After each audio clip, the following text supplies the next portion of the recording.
Amikor imádkoztok, ne legyetek olyanok, mint a képmutatók, akik szeretnek a zsinagógákban és az utcasarkokon megállva imádkozni, hogy lássák őket az emberek. Bizony, mondom néktek, megkapták jutalmukat. Te pedig, amikor imádkozol, menj be a belső szobádba, és ajtódat bezárva imádkozzál atyádhoz titokban. Atyád pedig, aki látja, amit titokban teszel, megfizet neked. Amikor pedig imádkoztok, ne szaporítsátok a szót, mint a pogányok, akik azt gondolják, hogy bőbeszédűségükért hallgattatnak meg.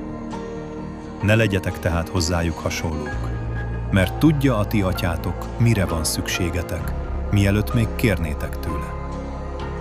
Ti tehát így imádkozzatok. Mi atyánk, aki a mennyekben vagy, szenteltessék meg a te neved. Jöjjön el a te országod, legyen meg a te akaratod, amint a mennyben, úgy a földön is. Mindennapi kenyerünket add meg nékünk ma, és bocsásd meg vétkeinket, miképpen mi is megbocsátunk az ellenünk vétkezőknek. És ne vigy minket kísértésbe, de szabadíts meg a gonosztól, mert tiéd az ország, a hatalom és a dicsőség, mindörökké. Ámen. Mert ha az embereknek megbocsátjátok vétkeiket, nektek is megbocsát mennyei atyátok.